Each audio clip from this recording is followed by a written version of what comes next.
Okay, I think we should get started. And I know there's going to be some more people joining us as the time progresses, but I think we have a good number. So I want to thank everybody for joining us today for our first CCHCSP Ontario session in 2021. So happy New Year to you all. I hope you had a lovely and restful holidays with your families, and maybe some virtual parties with your friends. And hopefully 2021 will prove to be a much better year than 2020. So I'm very excited today to have with us Quynh Pham and Chitra Lalu, and they're going to be discussing with us creative ways of collecting data and recruiting remotely within child health research. So just to give you some background, Dr. Quynh Pham is Associate Director of Research at the Center for Global Health E-Innovation, a scientist at the University Health Network, and Assistant Professor at the University of Toronto. Dr. Pham's program of research is powered by the use of big data analytics to optimize traditional methods of evidence generation, derive patterns of effective engagement with technology that produce positive outcomes, and create digital health products and services that provide measurable and sustained value. Dr. Chitra Lalu is a digital health researcher at SickKids and an assistant professor within the Institute of Health Policy Management and Evaluation at U of T. She is the research lead for both the iCanCope Pain Self-Management mHealth platform and the pediatric Project ECHO clinical education program. Dr. Lalu has overseen the creation and growth of the iCanCope platform for youth with chronic pain, arthritis, sickle cell disease, post-operative pain, and neurofibromatosis. She is leading multiple innovations to streamline and optimize evaluation of digital health interventions. And this includes launching the first pediatric implementation of Apple's ResearchKit for remote eConsent in Canada. So with that, I'm now going to hand it over to Dr. Pham and Dr. Lalu to take us into collecting data online. Great. Thank you, Linda, and thanks for the invitation to speak today. And hi, everyone. It's nice to see you virtually. So today, Quynh and I are going to be sharing some of our experiences with eConsent, or electronic consent, to streamline mobile health research. And we'll be just providing a particular case study in pediatric arthritis, and then we can discuss how that can be applied in different settings. Yeah, so just an outline for today. So we'll start with some general background on mHealth and the specific app that our teams have developed called iCanCope that Linda mentioned. Next, we'll describe the ResearchKit platform and its potential for eConsent, and then share our experience with applying ResearchKit in a pediatric setting. We'll also touch on considerations for data privacy and data security. So to begin, I thought we could just start with a broad definition of what we mean when we use the term mHealth. So if you search the literature, you'll find a variety of definitions. Some are more narrow than others, but I think a good working definition comes from an NIH consensus group, and it says mHealth is the use of mobile and wireless devices to improve health outcomes, healthcare services, and health research. So you'll notice that this term is quite broad. So the term devices could include cell phones, tablets, wearables, and the scope of use is also quite broad. So it includes different potential end users, so consumers, healthcare professionals, and researchers. So for today, we're going to focus on mHealth apps that are designed for consumer use. So that's consumer mHealth, and this field has the potential to help improve disease management, particularly I think chronic disease, to support positive behavior change such as smoking cessation, and to help promote a healthy lifestyle. So a lot of applications available to promote exercise, diet, good sleep, etc. One of the specific health problems that my research focuses on is juvenile idiopathic arthritis. So pain is one of the most common and distressing symptoms of JIA and can impact all aspects of functioning. I'm particularly interested in adolescents with JIA, so like 12 to 18-year-olds, because in addition to the struggles of managing a chronic condition, these adolescents also face additional challenging transitions related to developmental tasks, social development, and transition in healthcare, so from a pediatric to an adult healthcare setting. But I think this also provides a key window of opportunity because they're at that age where they can learn to develop and practice positive self-management behaviors to help improve their functioning and then hopefully prevent future pain-related disability. So to help support this population of youth living with persistent pain, our teams from Sick Kids and UHN developed an mHealth program called iCanCope. So it's a digital pain self-management app. It's designed to empower young people to better understand their condition through disease-specific education, to develop and practice healthy coping strategies, and to access peer-based social support from their peer group, so other young people who are living with chronic pain. So I think over the next few slides, Quynh is going to take you through the process of creating iCanCope and summarizing its main features. Thanks, Chitra. So I'll speak to this framework, user-centered design, for how we build out digital health interventions. And so, as Chitra mentioned, our group has been the technology partner on iCanCope and the ResearchKit work that we'll be speaking about in a bit. And so we followed this this model for developing technology, I think, for over a decade now. And it's really become sort of the gold standard for how you would build digital health interventions or these sort of technological solutions that are meant to produce significant positive outcomes. And so at the start, you have your needs assessment phase where you're going out and asking your users, what do you want with this technology? Because the intention here is to build something that people need and want to use to care for themselves. And it's very difficult, potentially impossible, to do that without talking to your end users, your patients, your providers, to see if this is a technology that's going to bring actual value into their lives. And so we do this through multiple rounds of assessment, and then take all of that data in and start creating tangible assets out of it. And so our team, we have designers who are embedded within our lab, and they create these low fidelity up to high fidelity wireframes, sort of these mocks of what a technology might look like. And they work in collaboration with the research team, who sort of translates and interprets the needs assessment data that was collected to ensure that the needs of patients are translated from paper into sort of these initial designs. And then once we have something that's at a high enough level of fidelity that's clickable, you can sort of go in and try out some of the different features. There's no back end to these wires. It really is sort of the front end user interface and user experience. We bring in our stakeholders, or end users in this case, so patients and providers, and get them to comment on how the flow of these wireframes is working for them, whether they understand how to go from sort of this page to that page, whether these features are intuitive to use. And so we, through doing this, we refine the usability of the technology, and our prototypes become more granular over time, getting to a level where we can actually start to build out the technology and develop it. And so once we have sort of the full package of an intervention that works and has incorporated all of the needs, has gone through multiple iterations of design and development, we put it out through a pilot study, through a cohort study, some type of evaluation with the target patient group and in the context that it's intended to be used. And we get a sense of whether what we had designed actually works as intended in the real world. Go to the next slide.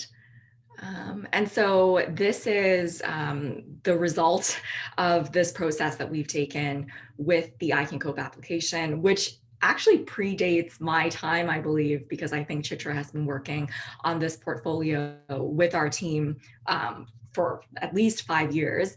And so we've gone through not just sort of that initial work of conceptualizing the application, but so many iterations since then. And in Chitra's introduction, she mentioned that there are so many disease types that iCanCope covers and caters to now. And so all of those have had to go through individual rounds of user-centered design to ensure that their intended users actually benefit from the technology.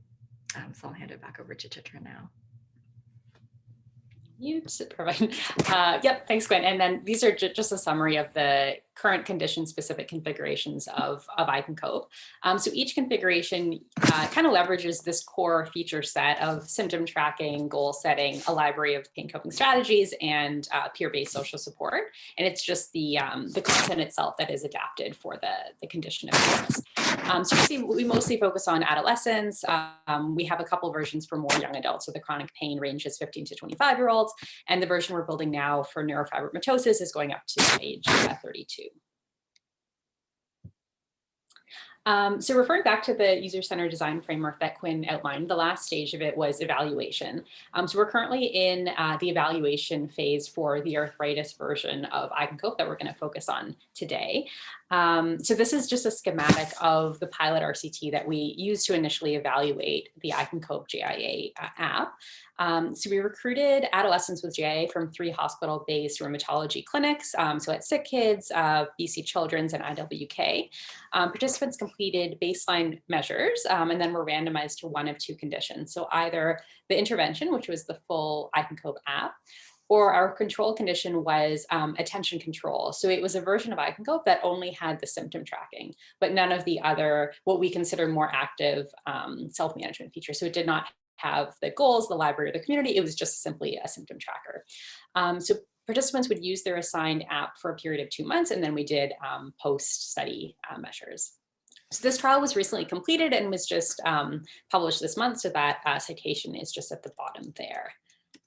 And then looking more closely at our in-person recruitment process for this trial, so then we'll contrast this with what we're trying to do with ResearchKit.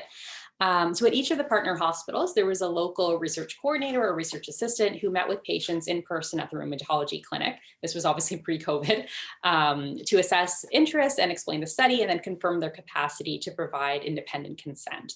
And an important point, which you may already be familiar with, is that within Ontario, there is no particular age of consent within the province. Instead, the bar that you have to reach or surpass is capacity to consent. And for our study, we were aiming for 12 to 18-year-olds, so most of them did already have sort of that capacity to consent. So if the patient was interested in the study, then the research staff would review the consent together with them. They would answer any questions, and then the coordinator or the research assistant would be responsible for figuring out if they do have capacity to provide independent consent. So they can do that through a variety of means. They can speak with their rheumatologist, with their other members of their health team. They speak to the patient themselves, ask them to repeat back what the study is about in their own words, just ask kind of probing questions just to get a sense of if they understand what would be involved in the study before proceeding with the study activities. And then they would document written consent on the consent form, bring it back to the lab and store it as per the kind of the standard measures of the hospital. So that's the status quo for how we're conducting the ongoing clinical trials for the various versions of iCanCope. Quynh, did you have something to add? I don't think so. That's sorry, you unmuted yourself, sorry. Yeah. So I think next, Quynh, you're gonna tell them a bit about ResearchKit and its potential. Yeah, so perfect. The process that Chitra described around how research is traditionally done in clinics, and I mean, I think one point to make here is that most research is still done this way, is still done quite traditionally. And I think around 2015 is when this new method for conducting research using technology sort of came to the forefront. There was a huge announcement by Apple, and it was to announce this framework called ResearchKit. And so Apple's ResearchKit framework is this open source library of code that any research team can take to build out their own application that sits on Apple's App Store, and they can use that to collect data from thousands or hundreds of thousands of patients, of participants, for any disease that they choose to wrap a research study around. And so the main components that ResearchKit sort of highlighted were that the main one being that you could collect electronic consent from study participants through this application. You could administer study surveys to them, all to be done in the same application. And then there were a couple of tasks that the ResearchKit framework had code available for research teams to take and use.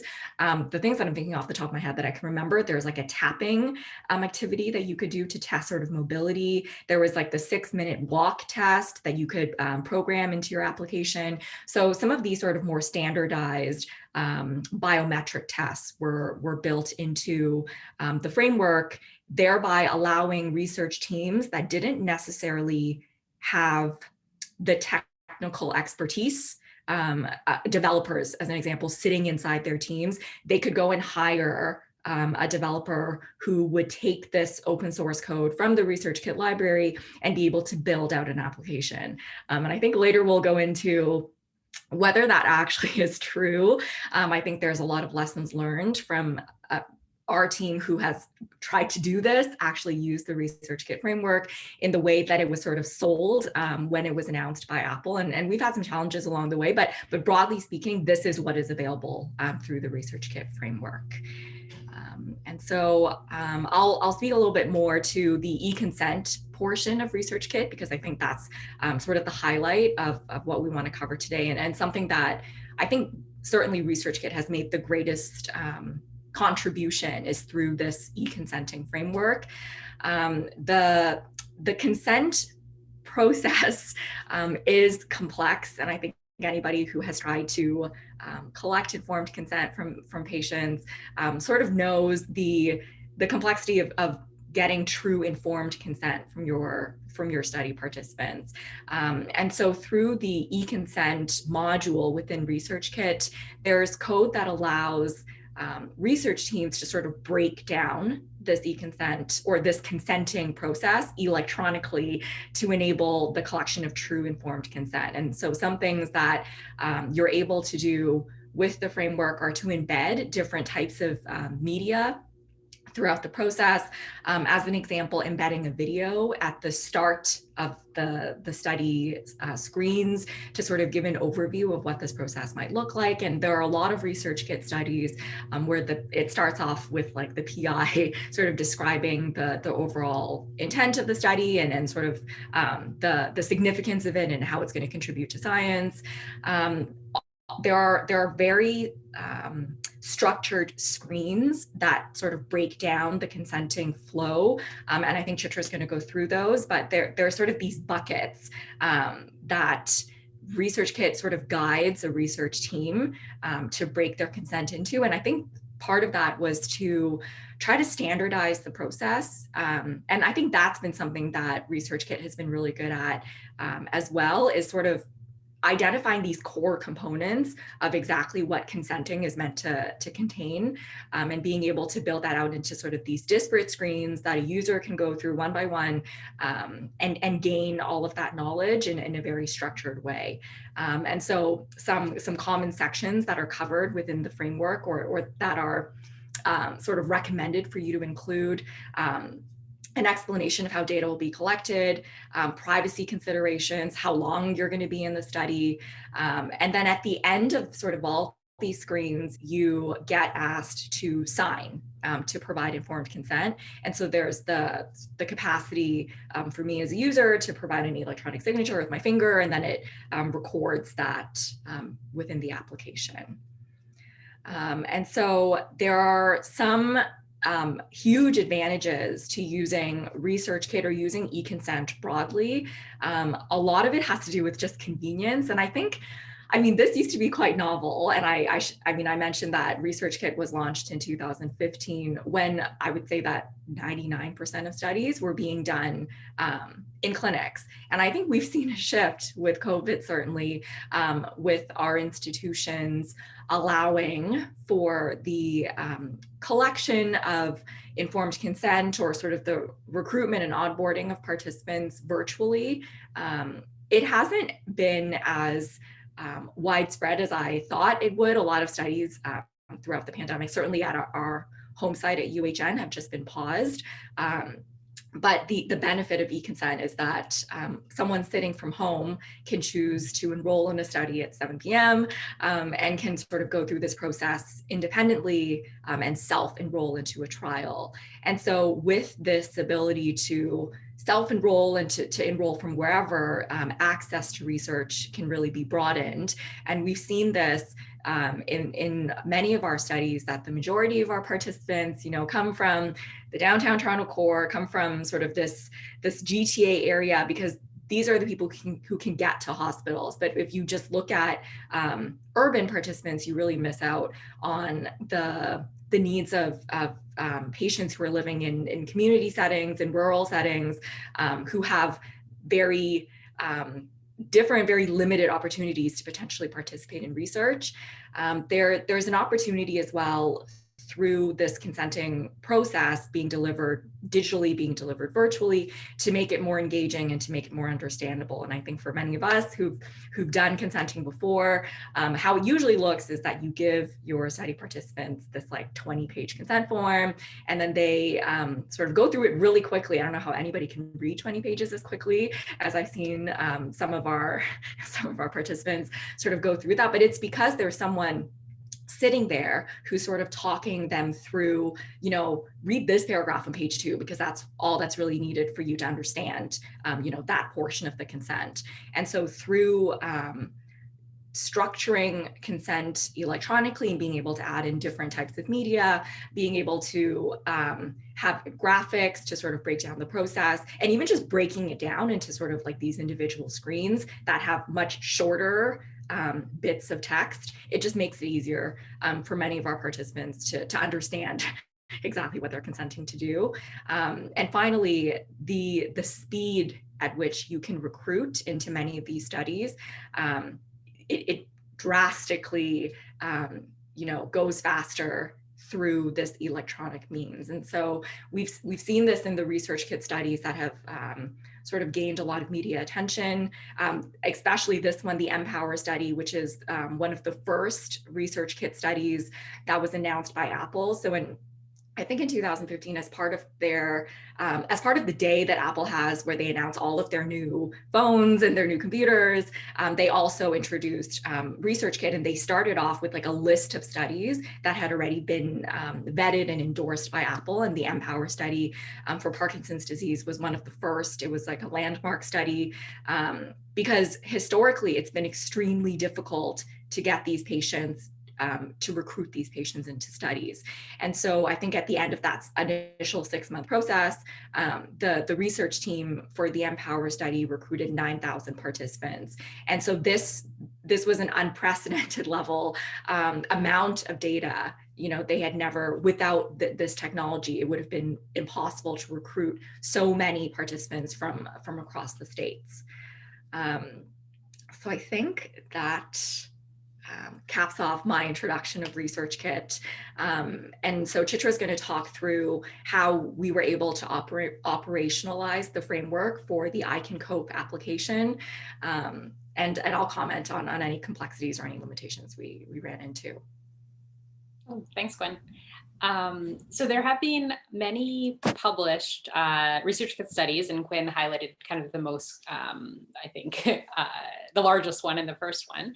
But all of the published studies to date, at least within Canada, they've all been conducted with adult participants.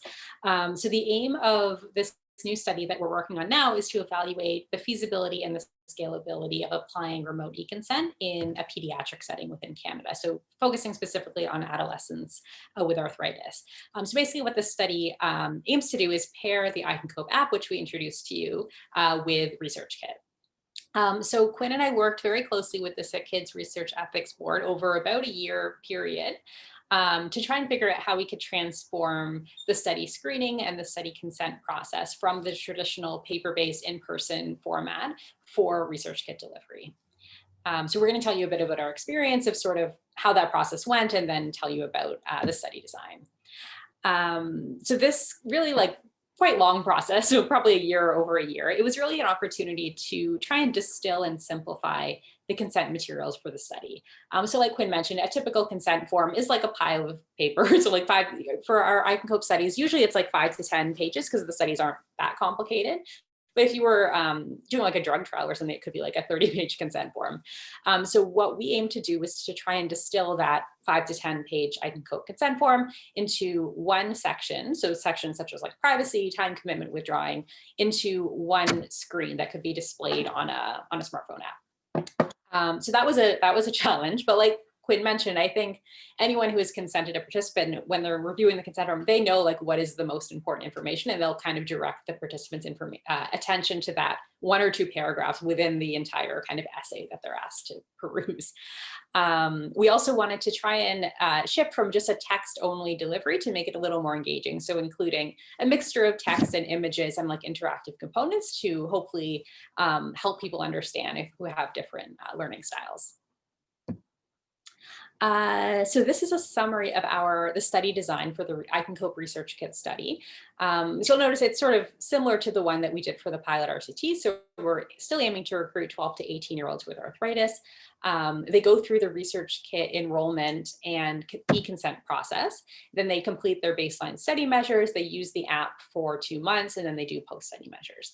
You'll notice there's no control group for this study because the purpose of this study is to really look at the feasibility and scalability of the ResearchKit component, not to look at the comparative effectiveness of iCanCope, because we have other studies that are doing that. So the outcomes that we're looking at are just summarized in the table here. So the first outcome category is around the eConsent itself. So the fidelity with which we can deploy it, as well as the acceptability of the experience to participants.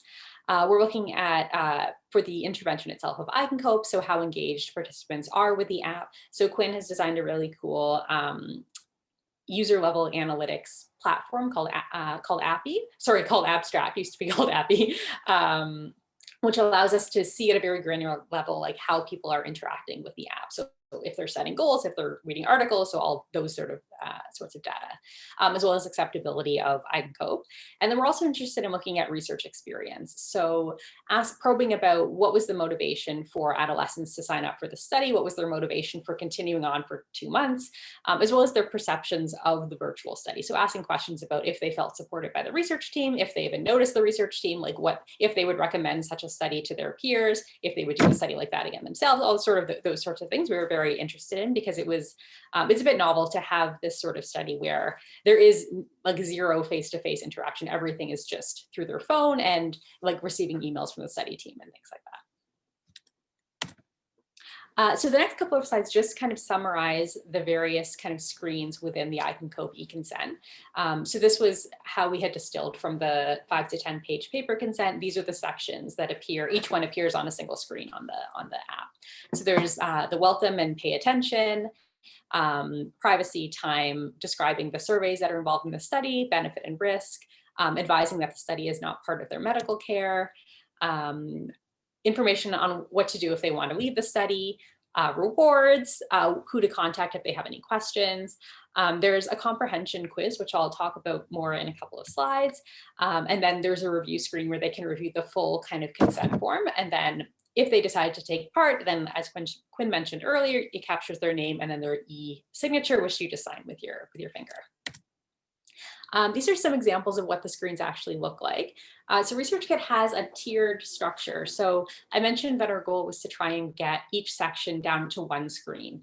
And that is true. So that would be kind of the screen on the left of time. So that would be like the primary screen, that when a person is kind of moving through the app, this would be the one screen per time. But ResearchKit also has the opportunity to add, if you see at the bottom here, there's like a learn more button. So if they click learn more, then it takes them to a secondary screen, which is still under the time sort of banner. And this was really one of the reasons it took so long kind of working with the REB, because we had to sort of negotiate and decide like what is critical information that should be on the primary screen versus what is more nice to know information that can be on the secondary screen. And the position of the REB, which I think was very reasonable, was that we had to assume that no one was going to click on learn more. We had to assume they were just going to click through the primary screens, which I think is a fair assumption. So we had to make sure that anything that was like essential for them to know had to be on primary, and anything that was just like a, supplementary, nice to know, not essential, could go on secondary. So it was just figuring out like which information should go where and how to sort of present that to the user. And this is just another example. So the pay attention screen, the primary screen is on the left, and then the secondary screen is on the right.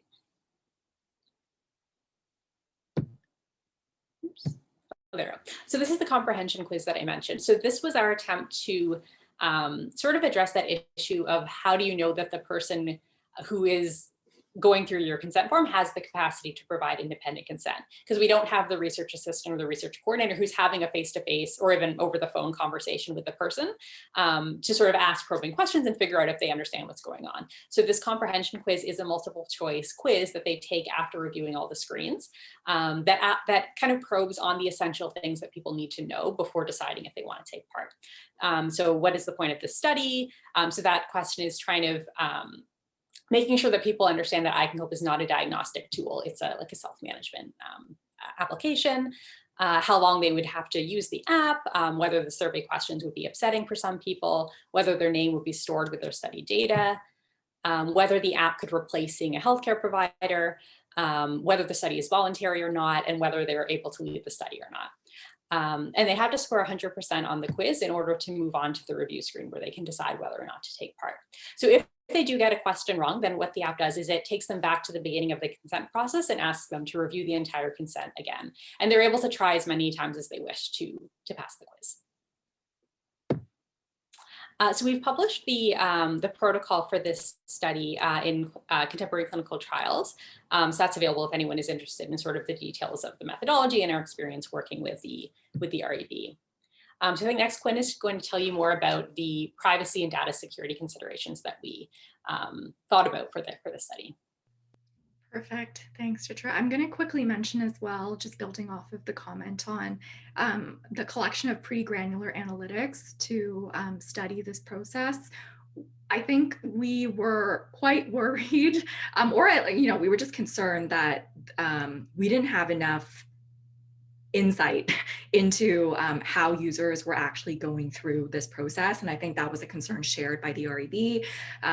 And to sort of mitigate that, we have built out quite deep analytic prongs to pull all of the actions that users are taking through the eConsent process through those ResearchKit screens. And so we have tags on things like if people click learn more, at what point they drop off of the process, how many people fail the quiz. I think at this point we have the analytics for which questions are failed, like which questions people actually get wrong, just to help us get a better understanding of where the process isn't working for our participants, because we're not sitting next to them. I think historically you could sort of tell when things weren't working if your participants asked lots of questions, but because that opportunity isn't really available anymore, we've tried to mitigate that with analytics. And this is not an uncommon practice. It's done for the majority of ResearchKit studies. There's sort of very intense tracking of the data to make sure that we're able to improve on it over time. And so I'm going to quickly walk through the privacy and security considerations as part of this work. And I think there's like a couple of levels here. Sort of the broad ResearchKit framework belonging to Apple, down to the considerations for study participants who are doing this process on their own now versus, sitting with a coordinator who's sort of helping them through this process. And so, Chitra, can you go back one slide to privacy? Thank you. So I'm quickly going to just make a distinction between privacy and security. Privacy is any rights you have to control your personal information and how it will be used. And so the ResearchKit framework and process overall, there's a couple of layers that protect the privacy of participants. I think Apple in sort of the past couple of years through ResearchKit, through their HealthKit framework, which is the collection of biometric data, sort of like your steps, your heart rate, all the things that you can collect passively through the application, they all go into this HealthKit application within the Apple sort of suite of default or native apps. And you can go in and control which of those data types you want to share with third-party vendors who sort of have access to that information if you choose to give it to them through HealthKit. And so ResearchKit is essentially the same thing as a user. I am allowed, it's my mandate. I choose which research studies I want to join. I control what information I'm providing to the application, and I can see the data that I've provided if we're talking about biometric data, steps, heart rate, so on and so forth. And so the other layer that protects privacy is that REB layer, that ResearchKit cannot mandate anything. It's like a library of code. But I think Apple has set some fairly rigid requirements for what ResearchKit's studies they allow to be posted onto the App Store. And even more than that, just health applications, there's pretty rigid requirements now, depending on what data you're collecting, to have some checks and balances in place. For example, an approved research study from an institutional, research ethics board. And so that layer allows more protection for participants who now consent to providing PHI, who very clearly can see how their PHI is going to be used. Where it becomes a little bit blurry and a little bit more risky, I would say, for study participants, is that once your data goes into these studies, it's not very clear, from the perspective of the research team who now has access to all of your data, what they're sort of allowed to, what they actually do with your data once you've given consent, how long they're going to keep it for, if they're going to do secondary analysis of the data, who they're going to share the data with. A lot of these things are meant to be covered in that actual REB, but it's not, again, because it's not mandated. That's always a little bit of a risk for study participants who choose to provide, digital health information. So I think that covers privacy. And then in terms of security, the difference here, security is the ways in which your personal information is protected. And so just because your data is private does not mean that it's secure. And I think security is more of a risk than privacy within the ResearchKit framework and overall for eConsent, is that there's no back end to ResearchKit. All of the code dictates the user experience and the user interface, but it doesn't guide you on how to store the data. It doesn't guide you on how to secure the data if it's in transit. It doesn't guide you on sort of any of the security parameters that should be in place when we are talking about personal health information, especially the information of children. There are sort of larger governing regulatory bodies that have very clear rules about how you're meant to secure PHI. And so in Ontario, the PHIPAA guidelines, the HIPAA guidelines in the States, as a development group, sort of collecting data in this way, you are meant to adhere to those guidelines, but ResearchKit does not mandate that. And so security is sort of left at the discretion of the research team building these technologies. And so there have been concerns expressed by advocacy groups that, question now that as a researcher, we're able to collect data from hundreds of thousands of participants from around the world, and we can do that quite easily with the emergence of technologies or frameworks like ResearchKit. How are we storing the data? What are sort of the rules that we have in-house for how we treat the data? How long do we keep it? So more transparency on that process and more standardization as more of these studies are posted to the App Store. And on the flip side of ResearchKit, there's Research Stack, which is the Android equivalent. And then more recently, I think in January, there was an announcement of a COVID study that was being run by Google that also used sort of the same structures as we described today. So there's, aside from just this Apple framework, there's been the emergence of more frameworks, and now there's increasing concern around how we protect the privacy and security of all these participants who had never heard about doing research in the first place and suddenly are now able to very easily enroll in research studies that aren't always clear on the intent of how they will use data from these participants. And so I think from a broad perspective, next slide, Chitra, the privacy and security considerations that we had, that we sort of took into account and tried to act on. Chitra mentioned that we worked with the RAB for a long time. And so we engaged Dr. Beth Stevenson pretty much at the moment that we thought of this idea of using ResearchKit. And it's true that it took a very long time to get it approved. But I think it's because we were the first. And so especially with COVID now, there are guidelines that have been shared. I know at SickKids, at UHN as well, there's guidance for how you would do electronic consent within our institution, not using ResearchKit, using sort of Microsoft Teams and emailing consent forms back and forth, using our like file share portal.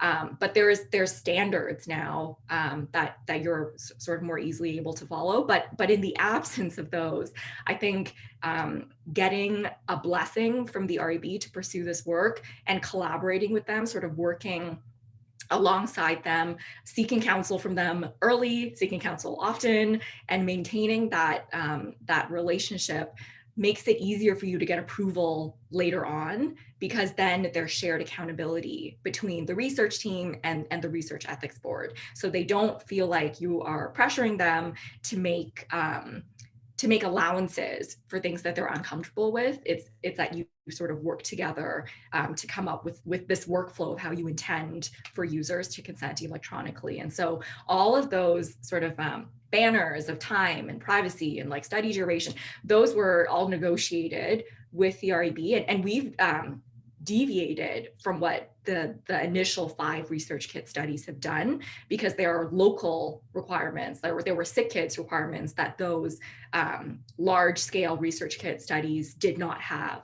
And so it's very important to sort of have that local context also inform what the eConsent product looks like in the end.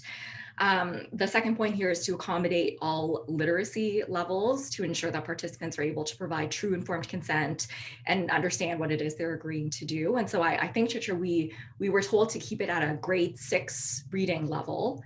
And this is standard, I think, across all research consent forms. You have to have it at sort of this level of literacy to ensure true informed consent. I think it's even more important when you're doing eConsent, because there are a lot of words around like technology, around data storage and data governance. And for some of the studies, not ours, but I've seen secondary use of data, some of the terms that we think are very intuitive and easy to understand, without a coordinator sitting there for you to actually just ask, like, what is a server? It needs to be really explicit in the way that you're explaining that information in 3 sentences on the screen around privacy. And so we spent a lot of time sort of wordsmithing and getting a lot of our collaborators to read through and making sure that the language was appropriate, especially because this is for children, for youth. The language needed to be very much simplified, very clear around what was being asked.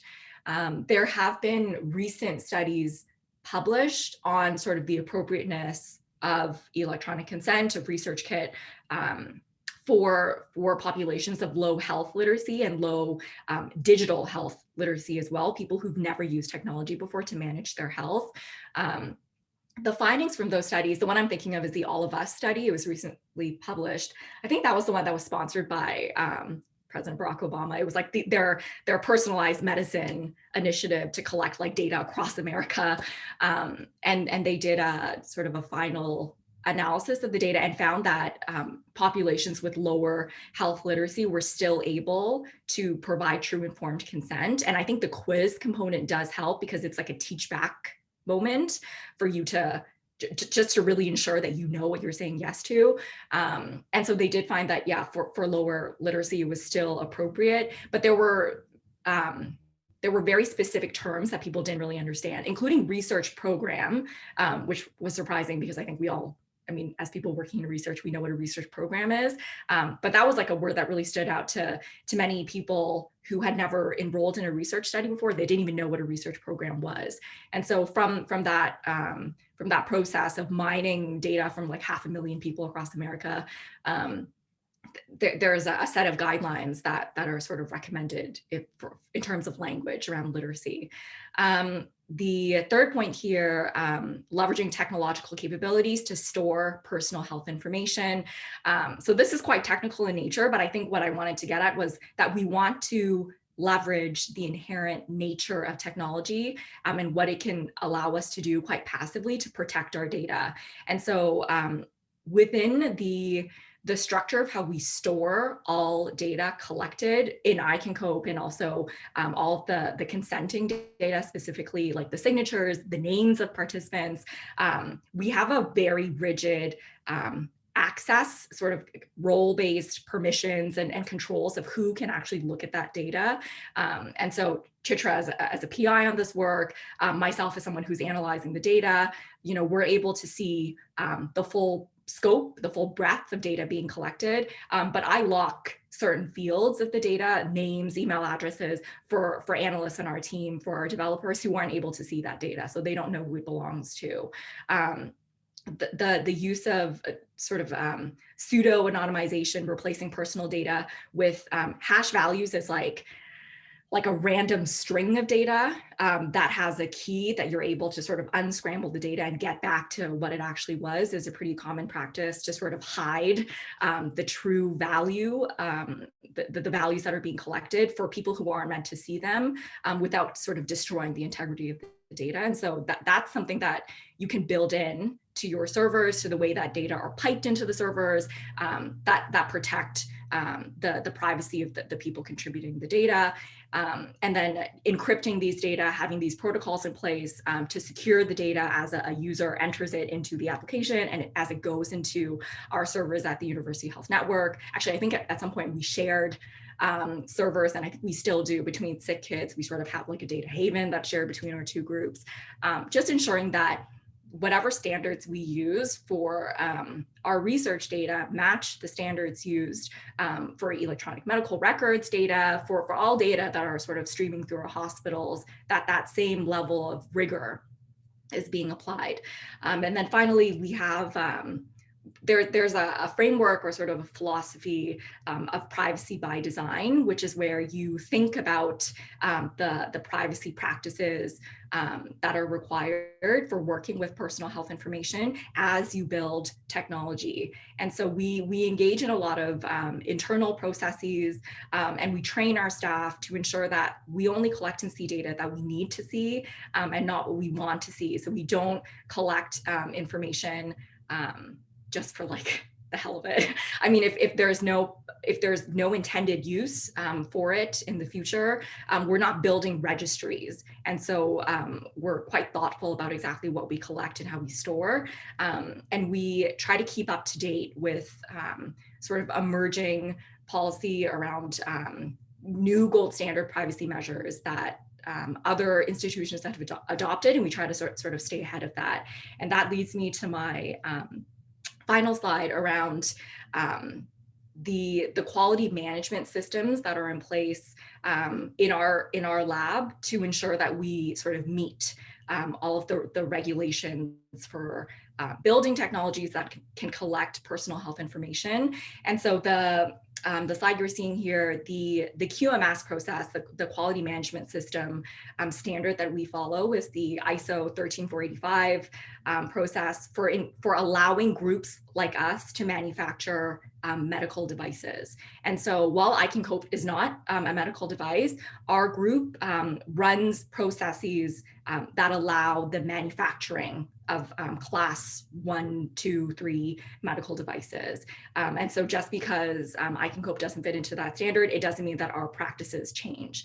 And so the QMS process is really important for our team because it ensures safety, which I think, like, alongside privacy and security, you also want to make sure that the technologies that you're building, especially if they're in sort of the digital health domain, their digital health interventions, that they are safe for our users.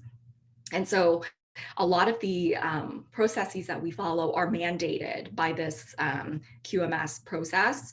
And we have audits by Health Canada who come in to make sure that we're storing our data properly, that we report any breaches of privacy or security. And so by having this sort of quality management standard as the backbone of how our teams operate, it makes it a bit, it's not easier, but at least there's sort of a very strict framework in place that sort of tells us how to operate on a daily basis. So we don't have to constantly think about it. We just follow exactly what the QMS tells us to do.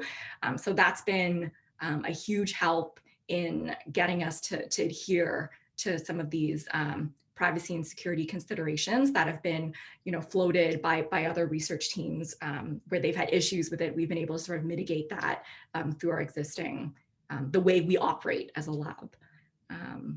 And so I'll turn it over to Chitra now, I think, because that sort of caps off the privacy and security considerations that we've tried to follow over the last couple of years.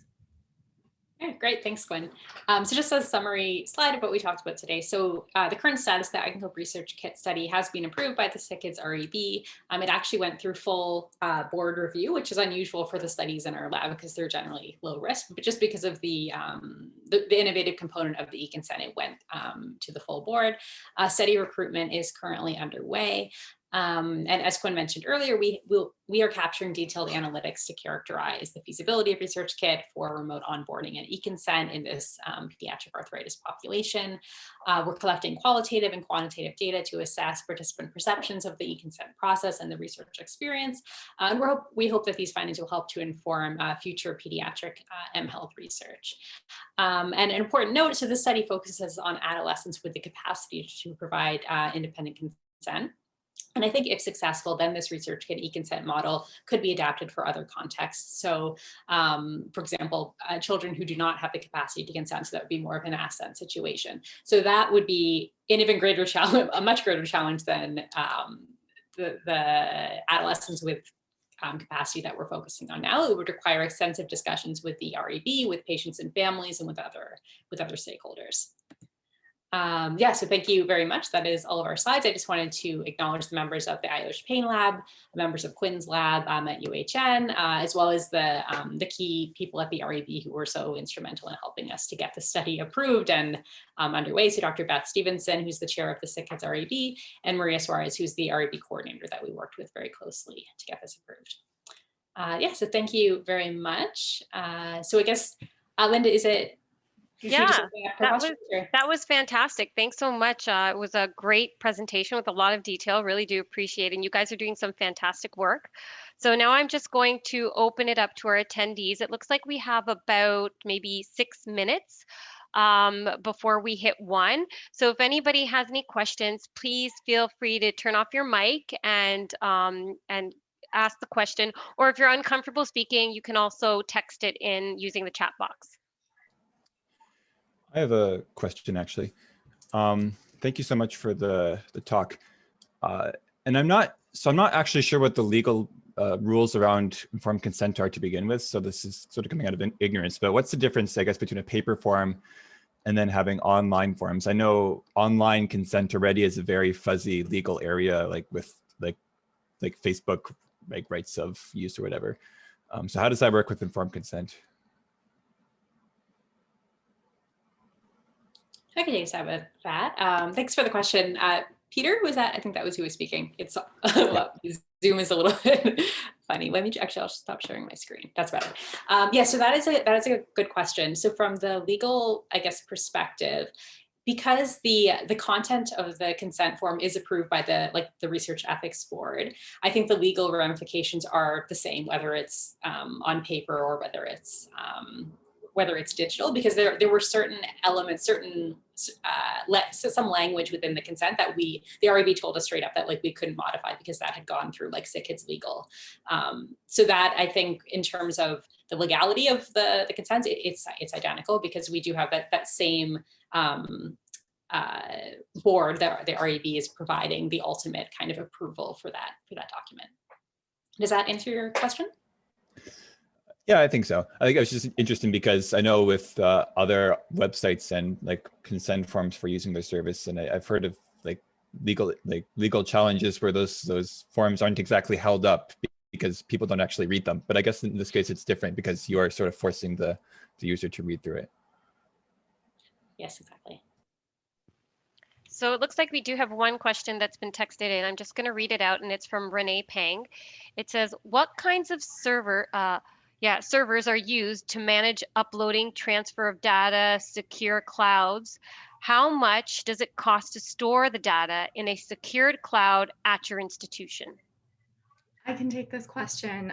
So historically, we have been using HPC for Health, which is a shared cloud environment between the University Health Network and the Hospital for Sick Children, which is used for this purpose of allowing the storage of personal health information for the purposes of research. We're not the first or the last study to be on there. We're one of the smaller studies.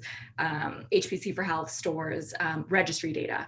And so there's a significant number of studies on there. The cost to both our institutions for HPC for Health has been covered by our institutions. And so as researchers with appointments to be able to do research at UHN and at Sick Kids, we're able to use those servers and sort of apply to use them.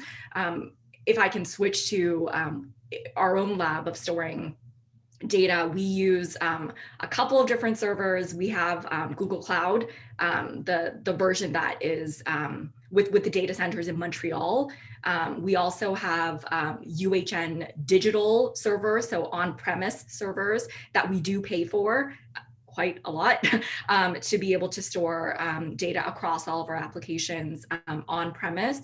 And so there are, I think if we talk about PHI, there are some PHI that you have to store on premise, and that is sometimes for legal reasons, but sometimes because that's what the institution requests.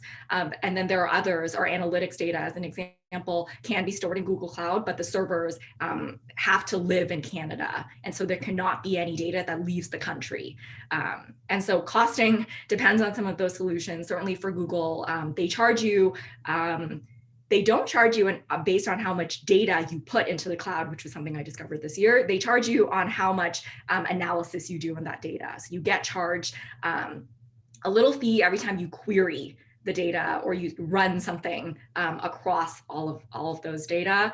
And so the charges can go up and down depending on what you're doing with it. Thank you so much. Sorry about that homeschooling. And does anybody have any other questions? So I just have a comment. I'd like to thank you guys for an excellent presentation, and certainly I think I'm supportive of the benefits you described of eConsent, especially in terms of highlighting the important pieces of the consent, and the explicit acknowledgement of our potential participants' attention spans and what they're interested in reading, and in an interesting way to force members of ethics boards, of which I myself am a member of an ethics board here at Moorview, to come to grips with reality about what people are able to process and not process. I wanted to comment to say that we ourselves are engaging in this type of e-consent, and not only in the context of mobile health apps, but also just in the context of looking to reduce the burden of families participating in cohort studies or that involve multiple visits to the hospital, and which the push came from COVID, but was minimizing time on site for families, right? From a COVID perspective initially, but then generally has become just to reduce burden on families. So even for studies that require an on-site component, be it MRI scanning, in my case, we're using TMS, TDCS, where there's a hands-on site visit, the fact that families are appreciative of the fact that you can address a lot of the time that would typically be spent on site in advance, and that they have the ability to engage with the consent process in this sort of multimodal way that highlights the important aspects of the consent. So more of a comment than a question, but definitely looking forward to learning more about your work as we go forward, because certainly have a lot more of experience with it than we do. And but I think it's the future for sure. Thanks, Derek. Yeah, thank you, Derek. So I'm just being mindful of the time, and we are 1 minute past 1. So I think it's a good point right now to kind of end it off. And once again, thank you for joining us. And it was fantastic information. I mean, we will be posting the session online. So it will be available at a later date. And so just keep an eye out for it. I think we have a series of them that we haven't posted yet, but I'm hoping to get to that soon. So thanks again for everyone for joining us, and we'll see you in 1 month's time in February. And again, I don't think I have a list up for our next topic. Let me just give you a quick reminder here. It is going to be on, sorry, everybody. What are we talking about? In February, we will be talking about implementation science with Melanie Barwick. Okay. Oh. Thank you, everybody. Thank you. Have a so lovely much. weekend. Have a Take great care. day. Bye. Bye.